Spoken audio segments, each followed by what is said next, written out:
This video is made for entertainment purpose only. But if something happens to you during or after watching this video, we are not responsible for it. After all, it's just a horror story. शादी की पहली रात ही नई दुल्हन की आखिरी रात बन जाए तो इससे भयानक मंजर क्या होगा। अनिका अपने गले में पहने फूलों की माला से अपने ही कमरे के पंखे से लटकी मिली थी और वजह थी ये शादी और ये पहली रात। शामपुर एक शांत और खौफनाक सा गांव था जहां अक्सर ही नई दुल्हन की मौत की खबर आती थी। अनिका उस गांव के एक मास्टर की बेटी थी और आज वो अपने घर में बैठे अपनी शादी के लिए तैयार हो रही थी। लाल रंग का लहंगा मानो जैसे उसके चेहरे को और भी चमका रहा था। अनिका बहुत ही खूबसूरत थी। गांव का हर इंसान उसकी खूबसूरती का दीवाना था। उन्हीं दीवानों में से एक दीवाना था राजीव।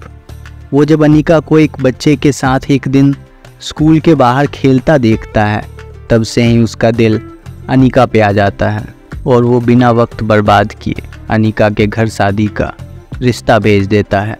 राजीव एक सॉफ्टवेयर इंजीनियर था जो कुछ महीने की छुट्टी लेके गांव में अपने माँ बाप के पास हर साल आता था। लाल शादी का जोड़ा पहने अनिका अपने कमरे से बाहर निकलती है।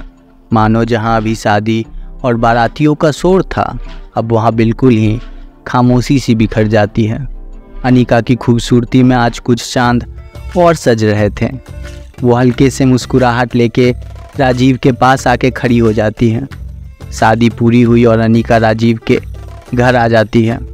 घर पे अनिका का स्वागत किया जाता है और उसे राजीव के कमरे में ले जाते हैं। अनिका कमरे के बिस्तर पे घूंघट किए हुए बैठी थी और उसी घूंघट से इधर उधर कमरे को देखने की कोशिश कर रही थी। तभी कमरे में राजीव आता है और अनिका को कुछ और आवाज़ें सुनाई देती हैं। अनिका चौंक के जब घूंघट उठाती है तो उसके सामने राजीव तो था ही, उसकी माँ और उसके पिता भी थे। अनिका शर्माती है और फिर से घूंघट उठा के उसके पीछे छुपने वाली होती ही हैं कि उसकी सास उसे कहती है कि इसकी कोई ज़रूरत नहीं है। और तभी एक चीख जो कमरे के बाहर से आती है। अनिका डर जाती है क्योंकि वो चीख राजीव की थी, पर राजीव उसके सामने खड़ा था। राजीव और पूरा परिवार अनिका को डरा हुआ देखते हैं और हंसना शुरू कर देते हैं।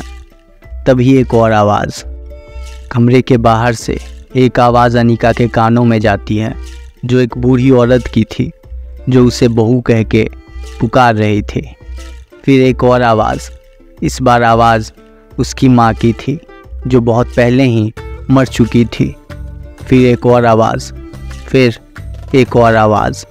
अनिका डर के रोने लगती है पर क्या करे, कुछ समझ नहीं पाती।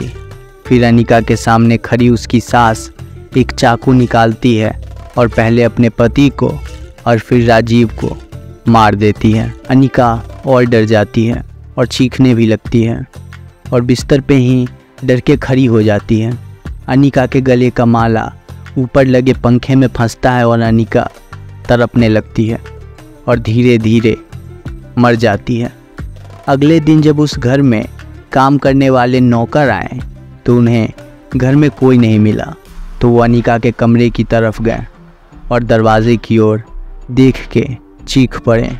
अनिका के कमरे के दरवाजे के नीचे से खून बाहर निकल रहा था। वो दरवाजे को खोलते हैं और देखते हैं कि अनिका पंखे से लटक रही थी और उसकी लाल आंखें मानो घूर रही थीं। वो सब अनिका को पंखे से उतारने के लिए बिस्तर के पास जाने के लिए आगे बढ़ते हैं और किसी चीज़ से टकरा के गिर जाते हैं।